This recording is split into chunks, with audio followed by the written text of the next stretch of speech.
Desde las profundidades de las antiguas profecías hebreas hasta las visiones apocalípticas del último libro de la Biblia, existe un misterio que ha permanecido oculto para la mayoría del mundo.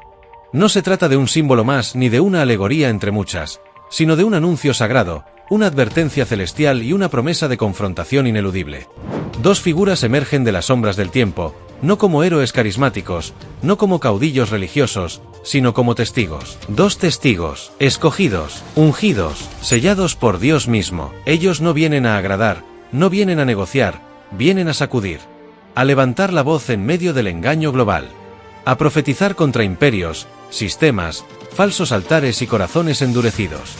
Por 1260 días, estos dos testigos caminarán por la tierra revestidos de cilicio, no de gloria humana. No buscarán aplausos ni adoración. Su sola presencia será una provocación viva. Y su mensaje, un fuego que no puede ser ignorado. Hablarán, y el cielo responderá. Profetizarán, y la tierra temblará. Desatarán juicios antiguos, sellos sellados desde los días de los profetas, y con cada palabra harán trizas la comodidad de un mundo que ha preferido las tinieblas antes que la luz. Sus voces no estarán afinadas con el discurso popular. No encajarán en la narrativa de la tolerancia moderna. Porque no fueron enviados para entretener, sino para confrontar. No fueron enviados para calmar conciencias, sino para despertarlas. Pero su historia no termina en sus profecías. Porque después de 3 años y medio de confrontación, el mundo se levantará contra ellos. Serán asesinados. Sus cuerpos serán expuestos. Las multitudes se burlarán. Se harán fiestas. Se venderán camisetas con sus rostros caídos. El mundo celebrará la supuesta muerte de la verdad. Pero entonces, sucederá lo impensable. Cuando todo parezca terminado, cuando el silencio parezca definitivo, cuando el polvo de la blasfemia se asiente sobre la ciudad santa, el cielo hablará una vez más. Y ellos se levantarán. No por voluntad humana. No por tecnología. Sino por el soplo de Dios. Ante los ojos del mundo, volverán a la vida. Y en ese instante, la risa se convertirá en terror, la burla en temblor, y el espectáculo en juicio. Porque lo que parecía el fin, será apenas el principio. Mucho antes de que el Apocalipsis fuera escrito por el apóstol Juan, mucho antes de que los sellos, las trompetas y las copas comenzaran a desatarse, un hombre apartado por Dios recibió un vislumbre. Una ventana profética fue abierta en los días más oscuros de su pueblo. El nombre de ese hombre era Zacarías, y su tiempo estaba marcado por la devastación. El templo había sido destruido, Jerusalén estaba en ruinas, y el pueblo de Israel, humillado y arrastrado al exilio, apenas comenzaba a regresar con esperanza incierta a una tierra quebrada y desolada. El sonido del cántico había sido reemplazado por el eco del viento entre los escombros. Los muros estaban rotos, los altares en silencio, y la fe, fracturada. La generación que había soñado con el regreso ahora enfrentaba una realidad sin gloria. ¿Acaso Dios seguía allí? ¿Acaso no los había abandonado? Fue en medio de esa tensión entre el anhelo y la frustración, entre la promesa y el polvo, que Dios intervino. No con una arenga motivacional, ni con una estrategia humana de restauración, sino con una visión. Una visión poderosa, enigmática, cargada de símbolos que el alma discernía más allá de las palabras. Zacarías ve un candelabro, no cualquiera, sino un menorá completamente hecho de oro, con 7 lámparas ardiendo. Pero hay algo diferente, algo que quiebra todo lo que él conocía del ritual del templo. No hay sacerdotes encendiendo fuego. No hay manos humanas reponiendo aceite. No hay ceremonia. El aceite fluye solo. Brota por sí mismo. Alimenta las lámparas de manera continua, sin intervención externa. Y entonces, el profeta lo ve, 2 olivos. Uno a la derecha del candelabro y otro a la izquierda. 2 árboles vivos, firmes, majestuosos. Y desde ellos, fluyen tubos dorados que transportan el aceite de forma directa, ininterrumpida, silenciosa, como si el cielo hubiera diseñado un sistema divino de provisión constante. Es un cuadro que descoloca, que inquieta, porque no se trata de un artefacto litúrgico más, sino de una revelación oculta en forma visual. El ángel que está con Zacarías le explica, no por fuerza, ni por poder, sino por mi espíritu. No era una escena para decorar las paredes del templo, era una advertencia, un anuncio, una declaración de principios del cielo. La restauración que vendría no dependería de la habilidad humana, ni del liderazgo político, ni de los recursos materiales. Sería obra del Espíritu de Dios, fluyendo como aceite puro, desde una fuente eterna. Los olivos eran mucho más que árboles. Representaban algo que aún no se podía comprender del todo. Eran símbolos de un ministerio diferente, nacido del cielo y no del hombre. Un ministerio que no dependería del carisma, ni de la maquinaria religiosa, ni de la fuerza militar, sino de una unción silenciosa, sobrenatural, continua. Era una imagen que trascendía su tiempo, que hablaba al corazón de Zorobabel, el gobernador, y de Josué, el sumo sacerdote, pero también hablaba a generaciones que aún no habían nacido. Era una profecía sellada en símbolos, un misterio divino insertado en la historia para reaparecer siglos más tarde con rostro humano, con carne y voz, como testigos vivos de aquel aceite que nunca dejó de fluir. Y es que esta visión no se cerraba en sí misma. No era exclusiva para el tiempo del retorno del exilio. Era una semilla profética que germinaría al final de los tiempos. Porque esos dos olivos no desaparecerían. Volverían. No ya como árboles. No como símbolos. Sino como dos hombres reales, ungidos, enviados, incendiarios. Aparecerían de nuevo, en el escenario más caótico que la humanidad haya conocido, con una misión más grande que reconstruir un templo, vendrían a preparar el regreso del rey. La visión de Zacarías fue la primera señal. La primera chispa. Un eco de algo que aún no había ocurrido, pero que el cielo ya había comenzado a revelar. Pasaron los siglos. Las civilizaciones se levantaron y cayeron como castillos de arena. Reyes gloriosos se convirtieron en polvo. Imperios invencibles fueron devorados por la historia. El templo fue reconstruido y profanado más de una vez. El silencio de Dios pareció extenderse por generaciones. Pero la visión seguía ardiendo, como una brasa oculta bajo las cenizas del tiempo. Nada pudo apagarla. Porque lo que Zacarías había visto no era solo para su generación. Era un código eterno, un mensaje sellado que aguardaba el momento exacto para manifestarse con poder y rostro. Y ese momento llegó, en una isla desierta y olvidada del mar Egeo. Allí, entre rocas y soledad, vivía el último apóstol. Juan, anciano, exiliado, despreciado por el imperio, pero no por el cielo. Fue en ese rincón inhóspito donde los cielos se abrieron una vez más. Y lo que él vio no fue una visión apacible. No fue un consuelo para un viejo cansado. Fue una explosión del juicio venidero. Relámpagos cortaron el cielo.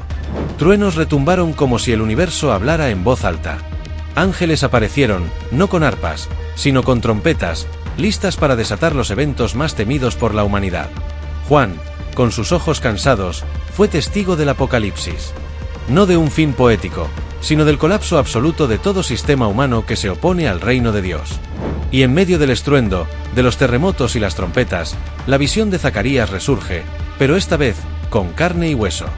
Ya no son árboles ni símbolos dorados. Son dos hombres reales. Ungidos. Llenos de fuego. Se levantan con autoridad y se colocan en el centro mismo de los acontecimientos finales. Y la profecía se activa: daré poder a mis dos testigos. Una frase sencilla, pero con el peso de toda la eternidad. Ellos aparecen, vestidos de cilicio, con el rostro firme, los ojos ardiendo, la voz afilada. No traen corona ni espada. No buscan fama ni influencia. Vienen a profetizar, a denunciar, a interrumpir la comodidad de un mundo que ya se ha entregado completamente a la mentira. Durante 1260 días, sus palabras serán fuego. Su presencia será insoportable para los gobernantes de la tierra. Tendrán poder para cerrar los cielos, y el cielo obedecerá. Para herir la tierra con plagas, y la tierra se quebrará. No responderán a agendas políticas ni a presiones mediáticas. Serán incorruptibles, inquebrantables, imparables. Cuando hablen, las naciones escucharán, aun cuando intenten silenciarlos. Porque su mensaje no proviene de una ideología, ni de una doctrina humana. Viene del trono. Ellos serán la personificación del aceite que Zacarías vio fluir de los olivos. No dependerán de sistemas. No buscarán alianzas. Serán canales puros de una unción que no puede ser falsificada. Su aparición no será en secreto. No operarán en las sombras. Se manifestarán con poder en medio de ciudades, entre multitudes, frente a cámaras, en las plazas, donde el mundo no podrá ignorarlos. Y mientras muchos se burlan, tiemblan los que tienen discernimiento. Porque saben que el día anunciado ha llegado. Las trompetas ya no son una metáfora. Las copas están siendo derramadas. Y estos dos testigos son la prueba viva de que el tiempo de la misericordia se acorta. Que el Rey está cerca. Que el juicio es real. Y que la verdad, por mucho que la hayan querido enterrar, aún tiene voz. Así, lo que Zacarías contempló entre escombros, Juan lo ve con claridad apocalíptica. Lo que comenzó como una visión silenciosa en medio de la desolación de Jerusalén, se convierte ahora en el estruendo profético que marcará los últimos días de la historia humana. La profecía cobra vida. La visión toma forma. El misterio ya no es oculto. El aceite ha encontrado sus vasijas. Y el mundo no está preparado para lo que está por ocurrir. Desde que fueron mencionadas en el capítulo 11 del Apocalipsis, los dos testigos se convirtieron en uno de los mayores enigmas de la profecía bíblica. Su aparición repentina, su autoridad sobrenatural y su trágico final seguido de una gloriosa resurrección, dejaron una pregunta flotando en el corazón de generaciones enteras. ¿Quiénes son estas figuras tan temidas por los sistemas del mundo y tan poderosas ante los ojos de Dios? La Escritura no revela sus nombres directamente, pero a lo largo de los siglos, tres teorías principales han surgido, alimentadas por señales, sombras y paralelismos divinos. Ninguna de ellas puede afirmarse con certeza absoluta, pero todas nos llevan a contemplar un misterio aún más grande, la forma en que Dios escoge y unge a sus mensajeros en los momentos más oscuros de la historia. La primera teoría, la más antigua y defendida por buena parte de la tradición cristiana, afirma que se trata de Moisés y Elías. No solo por su impacto profético, sino por las señales que los acompañan. Moisés fue el legislador del Sinaí, el hombre que enfrentó al faraón, desató plagas sobre Egipto y dividió el mar con solo extender su mano. Fue mediador del pacto, portador de la ley, y testigo de la gloria divina en la zarza ardiente. Elías, por otro lado, fue el profeta del fuego. Aquel que desafió a los falsos profetas en el Carmelo, que cerró los cielos con su palabra y fue arrebatado al cielo en un torbellino sin ver la muerte. Ambos, curiosamente, se manifestaron junto a Jesús en el monte de la Transfiguración, como si fueran testigos celestiales de su gloria antes del cumplimiento final. Y cuando se examinan los milagros de las dos testigos en Apocalipsis, cerrar el cielo, convertir las aguas en sangre, desatar plagas, las coincidencias con los actos de Moisés y Elías se vuelven imposibles de ignorar. ¿Podría ser que ellos mismos regresaran, en carne y hueso, para una última misión profética? La segunda teoría propone a Elías y a Enoc. Esta hipótesis se sustenta sobre un principio bíblico profundo. Está establecido que los hombres mueran una sola vez, según Hebreos 9 y 27. En la Escritura, solo hay dos personajes que jamás murieron, Enoc y Elías. El primero, un hombre justo antes del diluvio, caminó con Dios y fue arrebatado por él. El segundo, profeta en tiempos de apostasía, fue llevado al cielo en vida. Si todos los hombres deben morir, y estos dos nunca lo hicieron, ¿serán entonces ellos los escogidos para regresar, morir como testigos, y así cerrar el ciclo que les fue reservado desde la eternidad? Además, Enoc representa una era anterior a la ley y los profetas, una figura pura, que vivió en comunión con Dios en los días antediluvianos. Su aparición, junto a Elías, sería como una declaración del cielo de que desde el principio hasta el fin, Dios siempre ha tenido un remanente fiel. Pero existe una tercera posibilidad. Una que no se basa en la repetición de nombres conocidos, sino en el principio profético de que Dios siempre levanta nuevas voces para tiempos nuevos. Esta teoría sostiene que las dos testigos serán dos profetas inéditos. Dos hombres aún desconocidos por la historia, ocultos a los ojos del mundo, pero conocidos en los secretos del cielo. Serán llamados por Dios no por su pasado, sino por su consagración. Como Noé, que fue elegido para anunciar el diluvio. Como Moisés, que fue llamado desde la soledad del desierto. Como Juan el Bautista, que surgió del silencio de 4 siglos sin voz profética. Dios, en su soberanía, puede levantar a quien quiera, cuando quiera, desde donde quiera. Y si los últimos tiempos exigen una voz fresca, pura, inquebrantable, entonces quizás las dos testigos ya están vivas entre nosotros, caminando por las calles del mundo, esperando el momento exacto para ser activadas. Sea cual sea la respuesta definitiva, lo cierto es que estas dos figuras no serán ordinarias. No serán actores, ni predicadores de moda. No responderán a las estructuras religiosas ni a las élites políticas. No buscarán aplausos ni contratos. Serán antorchas humanas, encendidas con una gloria que no viene del reconocimiento humano, sino del fuego del Espíritu. Llevarán sobre sí una autoridad que no se puede comprar, ni simular, ni construir por influencia. Su sola presencia será ofensiva para el mundo moderno. Porque ellas representarán algo que el sistema actual ha intentado borrar, que la verdad tiene peso, que la fidelidad tiene precio, y que la unción auténtica no se negocia con la fama. Y quizás lo más impactante de esta reflexión es que, más allá de su identidad específica, las dos testigos representan una generación. Un tipo de carácter. una forma de entrega. Son el modelo final del creyente que Dios necesita levantar en los días donde la oscuridad parece haber ganado. Son figuras proféticas, sí, pero también son un espejo. Y en ese espejo, Dios nos pregunta, ¿serás tú una voz en el desierto? ¿Serás tú uno que no dobla la rodilla ante los ídolos? ¿Serás tú uno que aún guarda aceite en su lámpara mientras todos duermen? Porque quizás, solo quizás, Dios no busca que sepamos quiénes serán esas dos personas. Quizás Dios solo quiere que vivamos como ellas. Durante 1260 días, las dos testigos hablaron con voz de trueno. Confrontaron gobiernos, denunciaron injusticias, desenmascararon falsos profetas y profetizaron sin temor, mientras el mundo intentaba silenciarlas por todos los medios.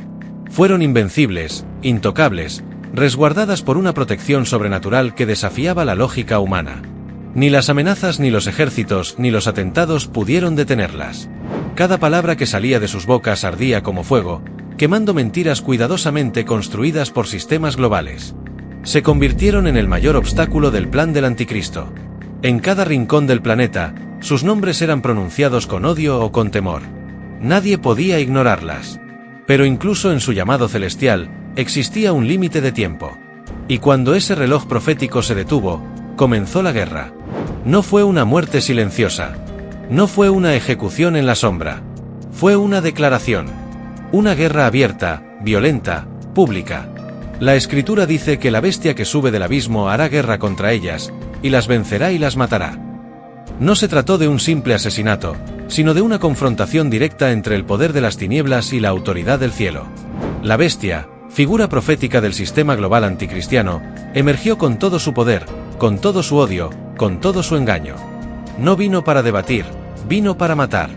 No buscó negociar, sino aplastar. Y por primera vez, las dos testigos, que habían sido indestructibles por años, caen. Sus cuerpos, ahora sin vida, yacen sobre las calles de Jerusalén. Pero no una Jerusalén santa, no una ciudad de paz. El texto sagrado la llama espiritualmente Sodoma y Egipto. Un lugar que fue testigo de la crucifixión del Hijo de Dios, y ahora, escenario de la humillación de sus siervos. Yacieron allí, bajo el sol, sin sepultura, sin honra, como si el mundo quisiera borrar no solo sus cuerpos, sino todo lo que representaban. Nadie los tocó. Nadie los cubrió. No hubo velorio ni lágrimas, solo cámaras transmitiendo en vivo el espectáculo grotesco. Las calles se llenaron de multitudes celebrando su muerte como un triunfo cultural, político y espiritual. Las redes sociales ardieron de memes y burlas. Las cadenas noticiosas anunciaban el fin del fanatismo, las celebridades hablaban de un nuevo comienzo para la humanidad, y se organizaron fiestas en plazas públicas para conmemorar el día en que el mundo, por fin, se libró de aquellas dos amenazas religiosas. La muerte de los testigos se convirtió en una fiesta global, un carnaval de arrogancia humana, una orgía espiritual de blasfemia y desprecio. El mundo aplaudía la muerte de la verdad. Pero lo que nadie comprendía era que ese silencio, ese aparente triunfo de la oscuridad, era también parte del plan divino. El cielo no había perdido. Dios no había sido vencido. Solo estaba permitiendo que la copa de la soberbia humana se llenara hasta el borde. Porque detrás del telón de la historia, algo se estaba preparando. Algo que rompería el molde de la lógica. Algo que tomaría a todos por sorpresa. La bestia celebraba. Los gobiernos respiraban aliviados. Las masas se entretenían. Pero el cielo aguardaba. Porque el mismo Dios que permitió la caída de sus testigos, también se encargaría de levantarlos. Y cuando lo hiciera, lo haría ante los ojos del mundo entero. 3 días y medio. Ese fue el tiempo que la soberbia humana creyó haber vencido a Dios. 3 días y medio donde la mentira celebró, el pecado se alzó con orgullo y el mundo entero creyó que había logrado silenciar la voz del cielo. Las calles aún conservaban los cuerpos caídos.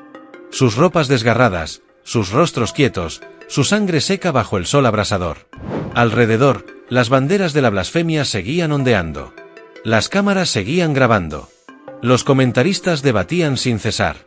Para el mundo, todo estaba concluido. Los testigos eran pasado. La batalla había terminado. Pero en el cielo, aún no se había dicho la última palabra.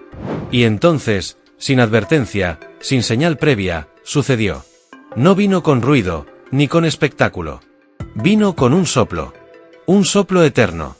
Un aliento que no pertenece a este mundo. El Espíritu de Dios descendió una vez más, como en el principio, como en el Edén, cuando del polvo se formó al hombre y con aliento divino comenzó a vivir.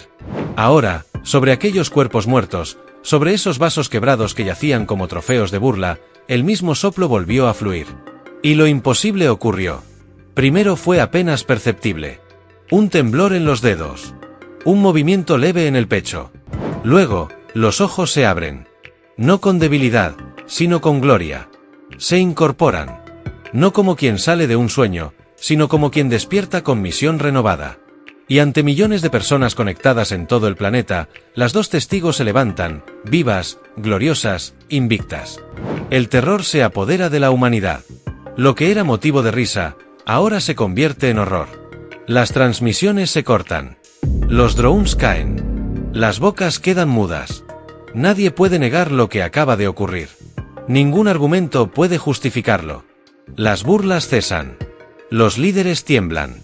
Las multitudes retroceden, paralizadas por la manifestación sobrenatural que acaban de presenciar. Y en medio del silencio, como un trueno rasgando el cielo, una voz resuena desde las alturas. No es una voz humana. Es la voz del Eterno. Firme. Majestuosa. Irresistible. Dice solo dos palabras: suban acá. No hay más instrucciones. No hay discursos. Solo una orden que parte del trono. Y ellos obedecen. Comienzan a ascender, no por alas humanas, ni por tecnología, sino envueltos en una nube. Una nube viva. Una nube que ha aparecido en momentos clave de la historia sagrada. Fue esa misma nube la que guió a Israel por el desierto. La que cubrió el monte Sinaí. La que llenó el templo. La que envolvió a Jesús en su transfiguración. Y ahora, envuelve a los testigos. La gloria los cubre. La presencia los eleva. Y frente a un mundo incrédulo, esos cuerpos que fueron desechados, insultados y humillados, son arrebatados a lo alto. Ya no pueden ser tocados. Ya no pueden ser detenidos. Han vencido. Y su ascenso es la proclamación final de que ni la muerte, ni el infierno, ni la burla del mundo pueden apagar lo que Dios ha encendido. En medio de la historia de los dos testigos, el mensaje no termina en un relato lejano o en un misterio reservado para eruditos y profetas. Su historia es un espejo, un llamado vivo que atraviesa siglos y llega directo a nuestro corazón y a nuestra realidad. Porque más allá de las figuras proféticas, más allá de las señales y las plagas, el cielo está hablando hoy a cada uno de nosotros. La pregunta que resuena desde el trono es clara y urgente: ¿estás tú dispuesto a encender tu lámpara? ¿Estás preparado para ser esa voz en medio de la oscuridad, esa luz que no se apaga aún cuando los vientos soplan con fuerza en contra?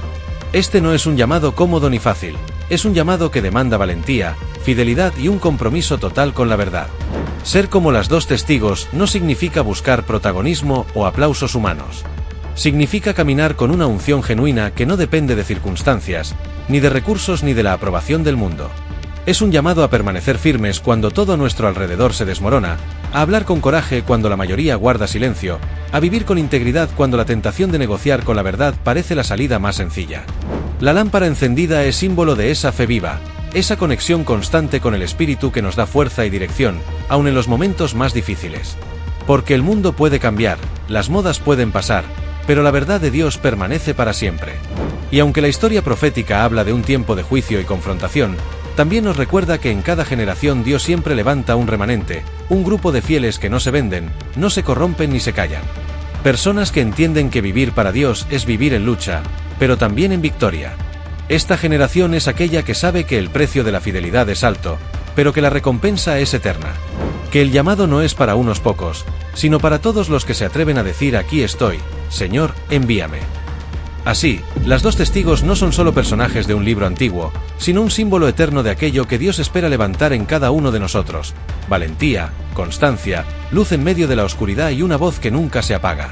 Hoy, mientras escuchas este mensaje, es momento de preguntarte: ¿está mi lámpara encendida? ¿He buscado ese aceite del Espíritu que mantiene viva la fe, la esperanza y el amor?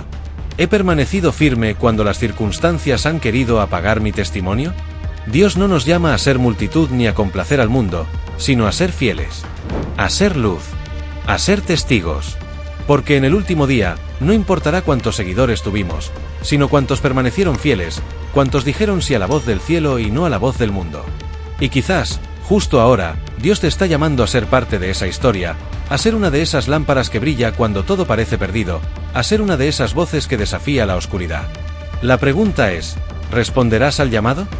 Este mensaje no termina aquí, porque la historia de los dos testigos es también tu historia. No es un relato distante, sino una invitación directa para que despiertes y respondas al llamado que Dios tiene para ti hoy. Te invito a mantener viva la lámpara de tu fe, a buscar el aceite del Espíritu que nunca se agota y a ser esa voz valiente en medio de un mundo que muchas veces prefiere el silencio.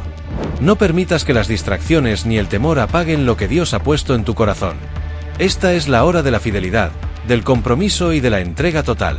Si quieres seguir explorando las verdades ocultas de la Escritura, descubrir secretos que transforman vidas y fortalecer tu caminar con Dios, te invito a suscribirte a este canal. Activa la campana de notificaciones para no perderte ninguna revelación que prepare tu espíritu para los tiempos que están por venir. Juntos caminaremos en la luz, aprendiendo a ser testigos auténticos, con la autoridad y la unción que solo el Espíritu Santo puede dar.